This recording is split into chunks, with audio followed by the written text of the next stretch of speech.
The birth of Susanoo, the Ribcage and the skeleton warrior. Alright, let's dive into one of the most iconic and terrifying powers in the entire Naruto universe, Susanoo. This thing doesn't just scream power. It is power, pure, raw, and wrapped in chakra that can level mountains if used right. But every monster starts somewhere. And for Susanoo, that beginning is, surprisingly humble. At its earliest stage, Susanoo manifests as a glowing ribcage of chakra. That's it, no arms, no head, no swords, just ribs. Depending on the user, the color varies, purple for Sasuke, blue for Madara, orange for Itachi. To the untrained eye, it looks kinda underwhelming, like a half-finished ghost skeleton hugging the user. Compared to flashy defensive techniques like reshape, the ribcage seems almost lazy. But don't let looks fool you. This stage is a lifesaver. Literally. This form acts like an instant emergency shield. Think of it like slamming the brakes before you crash. It pops up when something deadly's about to hit. Sasuke first used it during the 5-cage summit to tank blows from multiple cage, and it saved his life. Sure, it's basic, but it's fast, efficient, and doesn't drain your chakra like crazy techniques such as Amaterasu. That's what makes this form so clutch. It's perfect for panic situations, low effort, low cost, high survival rate. You don't need years of experience or perfect control over your Mangekyo Sharingan to summon it. And because it's lightweight, you can use it repeatedly in smaller fights without burning yourself out. But, and this is a big but, it's got major weaknesses. The ribcage only shields your immediate body. It doesn't fight back, it doesn't move, and a strong enough hit from a top-tier ninja can shatter it. Against cage-level threats, it buys you seconds, not victory. Strategically, this form is like training wheels, great for beginners learning control. Or veterans conserving chakra while waiting for the right moment to go big. But nobody wins wars with a ribcage. Still, every legend starts small. This skeletal shell represents the first heartbeat of Susanoo, the foundation of what will evolve into a god-tier weapon feared across the shinobi world. Every monster has its baby form. And this is Susanoo taking its first breath. Now, once you've got that basic ribcage down, you're ready for the next stage. The ribcage with one arm. Or as I like to call it, Susanoo 2.0. This is where things start to get exciting. The moment you see that glowing arm appear, you know the user's not just defending anymore, they're ready to throw hands. This upgraded form still keeps the skeletal ribcage, but now the bones extend outward, forming a full upper body with a defined frame, and most importantly, a single, massive arm capable of grabbing, punching, or blocking attacks. Suddenly, the user can go from passive defense to active combat. We first saw this in Sasuke's battle against Danzo at the Samurai Bridge. Sasuke used that spectral arm to grab Danzo and lift him off the ground like a toy, all while standing still inside the glowing skeleton. That moment? Pure dominance. It was the first time we really saw Susanoo as a combatant. Not just a barrier. This form's strengths are clear, it's balanced. Stronger defense, decent offense, and still efficient with chakra. You're not going full nuclear yet, but you're hitting that sweet spot, powerful enough to crush mid-tier opponents. Light enough to keep fighting for a while. Perfect for drawn-out duels where chakra management is key. But of course, nothing's perfect. The single arm has limited reach. The attacks require the user to move their body along with it, which makes strikes predictable and slow compared to true masters. And if your enemy is fast, say, a teleporting or long-range type, they can easily exploit those gaps. In terms of strategy, this version of Susanoo shines in close to mid-combat. It's ideal when you need to maintain control of the battlefield, balancing attack and defense without revealing your full power. For users who understand that winning isn't about blowing all your chakra early, this form is golden. So where does it rank? Above the basic ribcage, obviously, but still below the god-tier transformations that come later. This form is the bridge, the turning point where Susanoo starts evolving from a static defense system into a true chakra warrior. It's the moment when the Uchiha's power stops being something to protect themselves with, and becomes something to conquer with. Next up, we enter terrifying territory. The full skeletal Susanoo. The version that finally looks like a monster you don't want to mess with. This is where the Susanoo gets its second arm and, for the first time, a skull. From here on, things stop being defense with style, and start looking like ancient warrior god just spawned in the middle of your battlefield. The two arms, the menacing head, the towering frame, everything about it screams dominance. And the upgrade in functionality? Massive. With both arms and a complete skeletal frame, The user can now fight more naturally, delivering deadly mid-range blows without moving their real body. The precision improves drastically. No more awkward full-body lunges. The Susanoo can strike independently, giving the user time to plan or cast other jutsu in parallel. And when it comes to raw power, it's night and day compared to the one-arm form. Sasuke absolutely crushed Danzo at this stage. Literally, Danzo's Izanagi may have saved him for a while, but that didn't make Susanoo's strength any less terrifying. Defensively, this form's also a beast. The full skeleton can take hits that would obliterate earlier versions in seconds. It's the perfect balance of attack and defense. You've got a strong shell and enough firepower to counterattack instantly. It's no surprise that many Uchiha treat this as their true battle form. However, there's a cost: chakra. The energy drain starts becoming real here. Maintaining that skeleton, moving both arms, and creating chakra-based weapons? That's no small feat. Itachi famously struggled to hold it. He looked completely drained after summoning it. Plus, since there's no armor yet, large-scale attacks like acid, lava, or massive explosions can still damage it. You're strong, but far from invincible. In tactical terms, this full skeletal Susanoo is perfect for mid-range dominance. You can pressure your opponent, control the tempo, and still keep a safety net around you. It's the first time Susanoo feels like a true partner in battle, rather than just a tool. At this stage, Susanoo stops being a shell, and becomes a living chakra warrior, mirroring the user's intent and skill. This is where the real fun begins. Right, now we're stepping into the territory where Susanoo stops looking like a spooky skeleton and starts resembling something straight out of a divine myth. The Humanoid Susanoo. At this stage, Susanoo transforms from a floating skeleton into a fully formed chakra warrior with muscle-like energy layers covering its bones. It's got a head, a torso, sometimes even legs, and, most importantly, an intimidating human-like form. This isn't just defense anymore. This is domination with style. The Humanoid Susanoo is often the first stage that truly terrifies opponents. The chakra shell looks alive, moving fluidly, breathing with menace, and radiating pressure so thick it feels physical.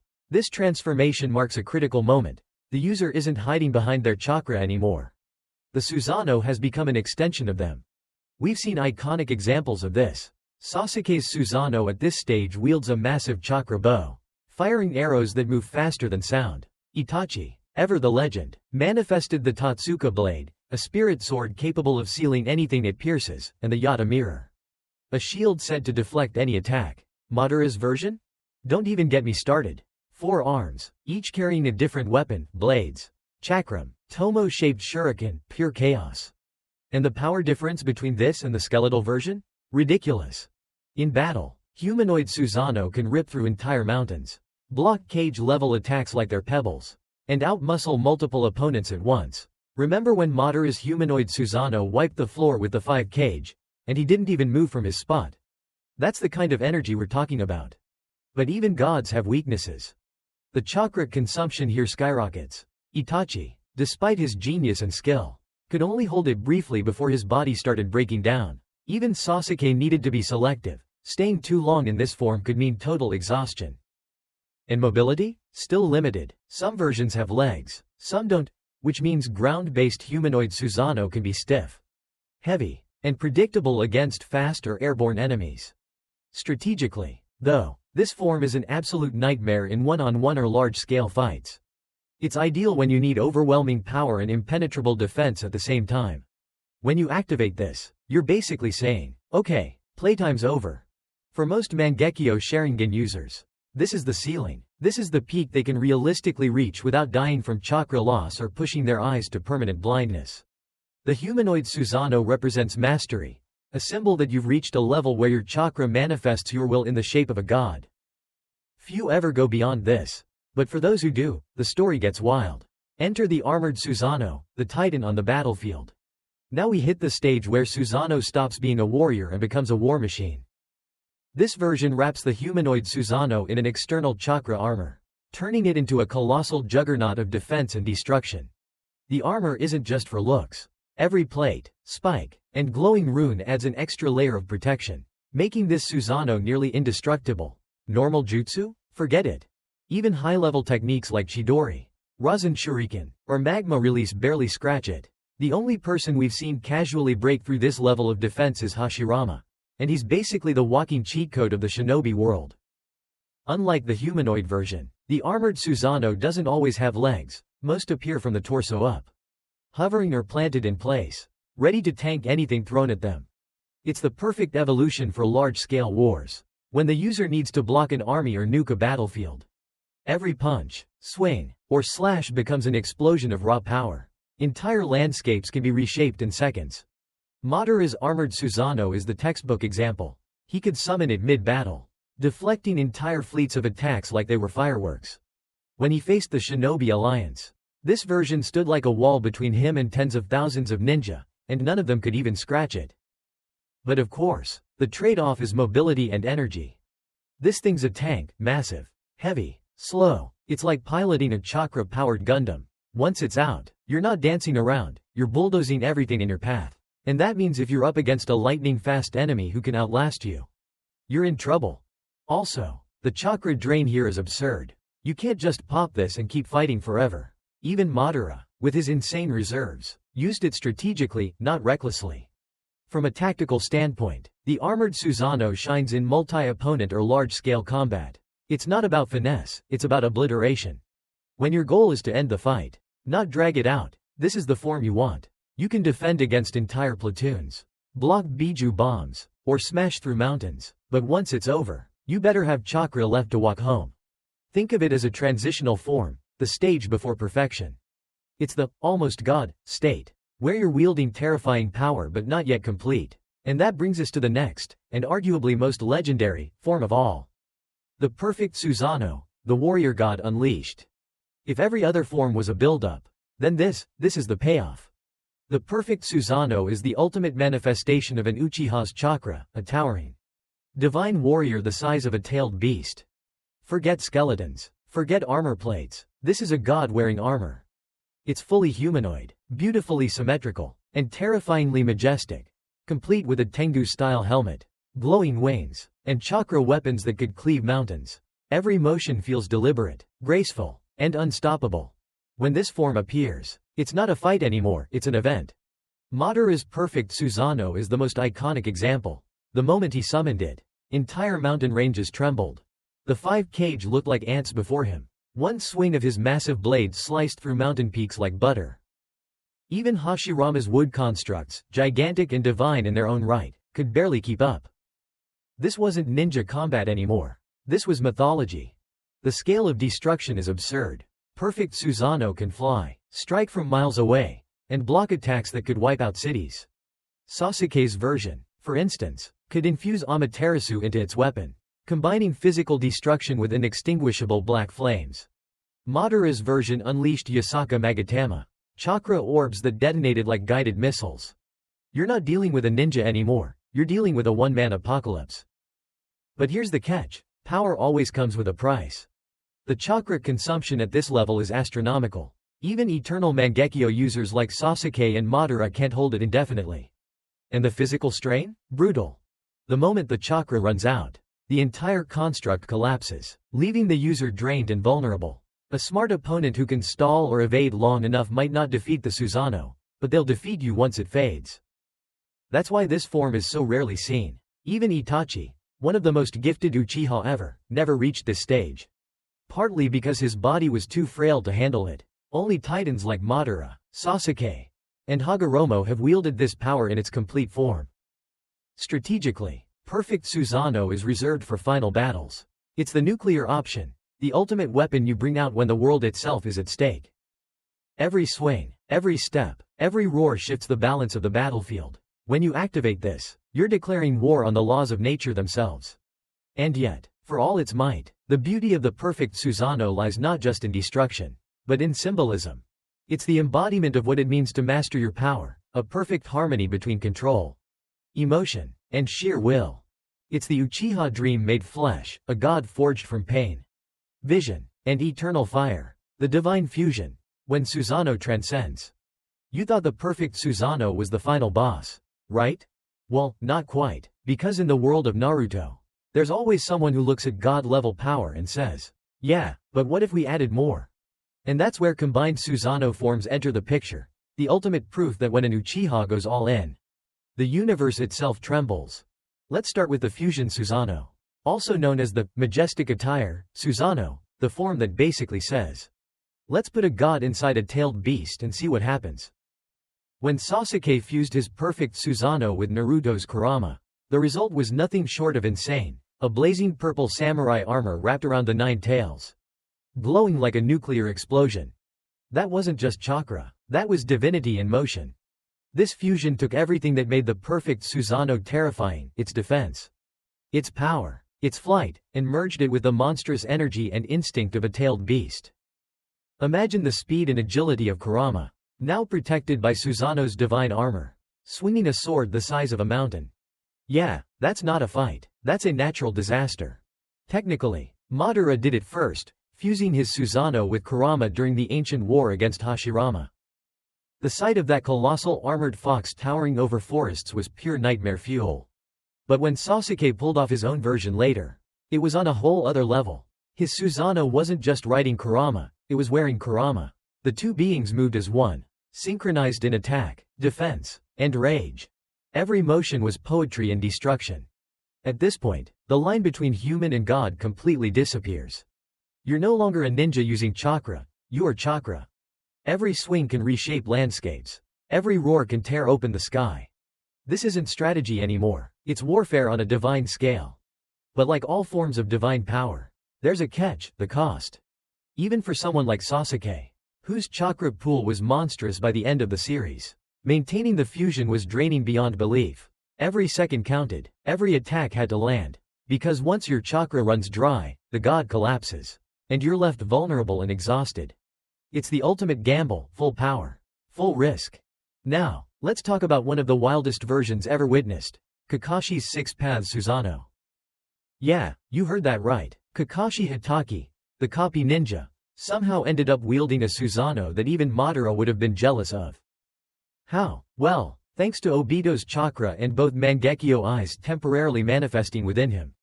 Kakashi awakened a completely unique version of Susanoo, boosted by 6 Paths energy. And the result? A glowing blue titan with wings and ethereal grace, fast, sharp, and deadly as hell. Unlike the heavy, grounded forms of other Susanoo, Kakashi's was agile. It could teleport, phase through attacks using Kamui, and appear behind enemies in an instant. That's right, imagine a giant spectral warrior that can literally blink through dimensions and strike before you even blink. It's not just unfair, it's absurd. The 6 Paths Susanoo took everything we knew about this jutsu and shattered the rules. Flight? Check. Intangibility? Check. Planet-busting potential? Pretty much. This wasn't Susanoo as a shield or weapon anymore, it was a god wearing armor made of infinity. But remember, Kakashi's case was special, a one-time miracle born from spiritual inheritance and cosmic timing. Once Obito's chakra faded, that power disappeared with it. Still, for a brief moment, Kakashi stood shoulder to shoulder with the likes of Madara and Sasuke. Proving that true mastery isn't about bloodlines, it's about resolve. And then, there's Indra's arrow. The final form, the ultimate move, the peak of Uchiha might.